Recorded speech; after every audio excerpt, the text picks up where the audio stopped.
ଆଜିର ଭିଡ଼ିଓରେ ଗୁରୁବାର ମାଣ ବସାଇବା ପରେ ମାଣ ଉଯାପନ କିପରି କରାଯାଏ ଜାଣିବା। ମାଣ ବସାଇଲେ ଶେଷ ପାଳି ମାଣବସା ସରିଲା, ତାପରେ କିପରି ଉଯାପନ କରାଯିବ, କିପରି ଉଠାଯିବ, କେଉଁ ଜିନିଷ ରଖିବା, କେଉଁ ଜିନିଷ ପାଣିରେ ଭସାଇବା, ସେ ସମ୍ବନ୍ଧରେ ଜାଣିବା ନିହାତି ଆବଶ୍ୟକ।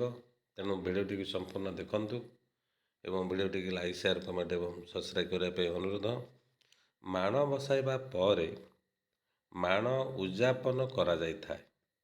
ମାଣ କେବେ ବିସର୍ଜନ କରାଯାଏ ନାହିଁ, କାରଣ ମା ଲକ୍ଷ୍ମୀ ଆମ ପାଖରେ ସବୁବେଳେ ରୁହନ୍ତୁ ବୋଲି ସମସ୍ତେ ଚାହାନ୍ତି। ତେଣୁ ମାଣ ବସାଇବା ପରେ ମାଣ ଉଯାପନର ବିଧି ଜାଣିବା ଉଚିତ।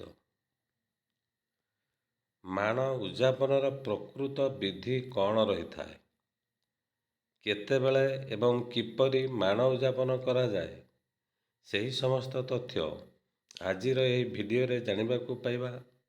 ମାଣବସା ବିଷୟରେ ଆଉ କିଛି ଗୁରୁତ୍ୱପୂର୍ଣ୍ଣ କଥା ମଧ୍ୟ ଏହି ଭିଡ଼ିଓରେ ଜାଣିବାକୁ ପାଇବା। ନାରୀମାନେ ମନ ଖୁସିରେ ମାଣ ବସାଇଥାନ୍ତି। ମା ଲକ୍ଷ୍ମୀଙ୍କୁ ମାର୍ଗଶିର ମାସରେ ଘରକୁ ଆବାହନ କରି ପୂଜାର୍ଚ୍ଚନା କରିଥାନ୍ତି।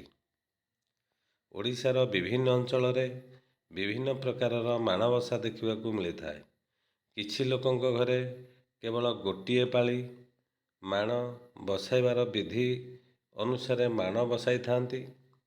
କିଛି ଲୋକଙ୍କ ଘରେ ମାର୍ଗଶିର ମାସରେ ଯେତୋଟି ଗୁରୁବାର ପଡ଼େ, 4 ପାଳି ହେଉ କି 5 ପାଳି ହେଉ, ସେମାନଙ୍କ ଘରେ ପ୍ରତ୍ୟେକ ପାଳି ମାଣ ବସାଇଥାନ୍ତି।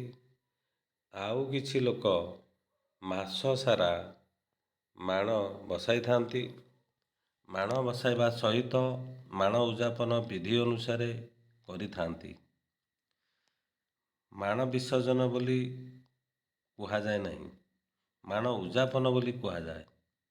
ଏହା ସାଧାରଣତଃ ଶେଷ ପାଳିରେ ହିଁ ହୋଇଥାଏ।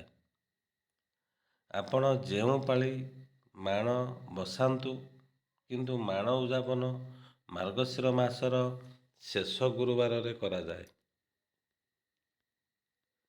ମାଣ ଉଠାଇବାର ପ୍ରକୃତ ବିଧି ଅନୁସାରେ ମାଣବସା ଗୁରୁବାର ଦିନ ମା ଲକ୍ଷ୍ମୀଙ୍କର ସନ୍ଧ୍ୟା ଆଳତି ପରେ 4ଟାରୁ 5ଟା ମଧ୍ୟରେ, ଅର୍ଥାତ୍ ସନ୍ଧ୍ୟା ପୂର୍ବରୁ ମାଣ ଉଠାଇଥାନ୍ତି। ଗୁରୁବାରରେ ଯେହେତୁ ମାଣ ଉଠିବା ଉଚିତ ନୁହେଁ, ତେଣୁ ମା ଲକ୍ଷ୍ମୀଙ୍କର ଖଟୁଲିକୁ ଟିକେ ଘୁଞ୍ଚେଇ ଦିଆଯାଏ। କେବଳ କହିବେ, ନିଜ ଆସନକୁ ଆସନ୍ତୁ ମା। ଏତିକି କହି ଗୁରୁବାର ଦିନ ମା ଲକ୍ଷ୍ମୀଙ୍କ ଖଟୁଲି, ବହି, ଅଖଣ୍ଡ ଦୀପ, ଶଙ୍ଖ, କଳସ ଇତ୍ୟାଦିକୁ କେବଳ ସେହି ସ୍ଥାନରୁ ଟିକିଏ ଘୁଞ୍ଚେଇ ଦିଆଯାଇଥାଏ।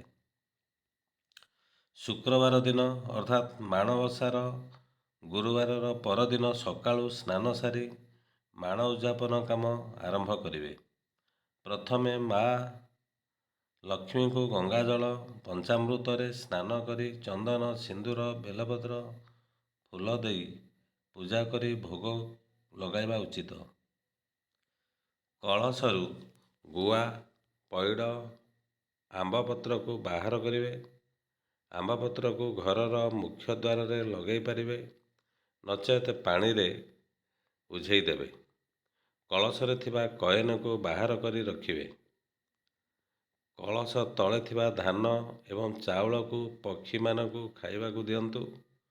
ମାଣ ବସାଯାଇଥିବା ଜିନିଷକୁ ବିସର୍ଜନ କରିବେ, କିନ୍ତୁ କଳସର ସବୁ ଜିନିଷ ବିସର୍ଜନ କରିବା ଉଚିତ। ମାଣ ବସାଇଥିବା 3ଟି ଗୁଆ ବିସର୍ଜନ କରିବେ ନାହିଁ। କଳସରେ ଥିବା ଜଳକୁ ଘରର ଚାରିପଟେ ଛିଞ୍ଚିଲେ ବହୁତ ମଙ୍ଗଳ ହୋଇଥାଏ। ଏଇଟା ଗୋଟିଏ ଭଲ ଜିନିଷ। ସମସ୍ତେ ପୂଜା କରୁଛନ୍ତି, ଯେକୌଣସି ପୂଜା ବି କରନ୍ତୁ ନା କାହିଁକି, କଳସ ବସାନ୍ତି, କିନ୍ତୁ କଳସର ଜଳକୁ ସେଇ ଜାଗାରେ ଢାଳି ଦିଅନ୍ତି ବା କେହି କେହି ଅନ୍ୟ କୁଆଡ଼େ ଢାଳି ଦିଅନ୍ତି, କିନ୍ତୁ ସେମିତି କରିବା ଉଚିତ ନୁହେଁ। ଆମେ ଯେକୌଣସି ବା ପୂଜା କରୁଛେ, କଳସର ଜଳକୁ ଘରର ଚାରିପଟେ ଛିଞ୍ଚିଲେ ଏବଂ ଘର ଭିତରେ ଛିଞ୍ଚିଲେ ବହୁତ ମଙ୍ଗଳ ହୋଇଥାଏ ଏବଂ ସେ ପୂଜାର ପୁଣ୍ୟଫଳ ମିଳିଥାଏ। ଝୋଟି ଚିତାକୁ ଏକ ସଫା କପଡ଼ାରେ ପୋଛି ଏହାର ପାଣିକୁ ଗଛ ମୂଳରେ ଦେଇପାରିବା। ବାସି ଫୁଲ, ଦୁବ, ବରକୋଳି ପତ୍ର ଇତ୍ୟାଦିକୁ ପାଣିରେ ଭସାଇବା ଉଚିତ। କଳସର ଗୁଆକୁ ଭସାଇ ପାରିବେ, କିନ୍ତୁ ମାଣ ବସିଥିବା ଗୁଆ ବା ମାଣର ଜିନିଷ ସାଇତି ରଖାଯାଏ। ମାଣ ଉଯାପନ ପରେ ମାଣ ହାଣ୍ଡିକୁ ଏକ ଅଲଗା ସ୍ଥାନରେ ସାଇତି ରଖିବେ। ଯେଉଁଦିନ ମାଣ ଧାନ ସେବନ କରିବାକୁ ଥିବ, ମାଣ ଧାନ ସେବନ କରିବାକୁ ଥିବ ଅର୍ଥ ମାଣରେ ଯେଉଁ ଧାନ ଥିଲା ସେ ଧାନକୁ ତ ଅନ୍ୟ କାହାକୁ ଦିଆଯିବ ନାହିଁ। ସେ ଧାନକୁ ଚାଉଳ କରି ତାକୁ କ୍ଷୀରି କରନ୍ତୁ ବା ଅରୁଆ ଅନ୍ନ କରନ୍ତୁ, ଯେକୌଣସି କରିବେ, କରିକି ତାକୁ ସେବନ କରିବେ। ଆଉ ସେହି ଦିନ ଧାନକୁ ବାହାର କରିବେ। ଯେଉଁ ଦିନ ସେବନ କରିବାର ଥିବ ସେଇଦିନ ହିଁ ଧାନକୁ ବାହାର କରିବେ। ଆଉ ମାଣ ବସିଥିବା ଧାନ ମେଣ୍ଟାକୁ ଆପଣ ଘରର ଯେକୌଣସି ସ୍ଥାନରେ ରଖି ପ୍ରତିଦିନ ପୂଜା କରିପାରିବେ। ମାଣରେ ଥିବା ଧାନ, ଆଖୁ, ମୂଳା, ଅଁଳାକୁ ଆପଣ ପ୍ରସାଦ ଭାବରେ ସେବନ କରିପାରିବେ, କିନ୍ତୁ ସେହିଦିନ ପିଆଜ, ରସୁଣ, ଆମିଷ ଖାଇବା ଉଚିତ ନୁହେଁ। ଯେଉଁ ନାରୀମାନେ ଗୋଟିଏ ପାଳି ମାଣ ବସାଇଥାନ୍ତି, ଏହା ଶେଷ କରିପାରିବେ। ଯଦି ଶେଷ ପାଳିରେ ସେମାନଙ୍କର ଛୁତକ, ମୃତକ, ମାସିକ ଧର୍ମ ହୁଏ, ତେବେ ସେମାନେ ମାର୍ଗଶିର ମାସରେ ମାଣ ବସାଇ ପାରିବେ ନାହିଁ। ତେଣୁ ସେମାନେ ମାଘ ମାସରେ କିମ୍ବା ପୁଷ ମାସରେ ଗୋଟିଏ ପାଳି ଅର୍ଥାତ୍ ଗୋଟିଏ ଗୁରୁବାର ମାଣ ବସାଇ ମାଣ ଉଯାପନ କରିପାରିବେ। ଏହି ନିୟମ ଅନୁସାରେ ବ୍ରତ ପାଳନ କଲେ ମହାଲକ୍ଷ୍ମୀ ଘରକୁ ଆସିଥାନ୍ତି। ଭିଡ଼ିଓଟିକୁ ଲାଇକ୍, ସେୟାର, କମେଣ୍ଟ ଏବଂ ସବସ୍କ୍ରାଇବ୍ କରିବେ। ଆଉ ଜୟ ମା ଲକ୍ଷ୍ମୀ କମେଣ୍ଟରେ ଲେଖିବେ।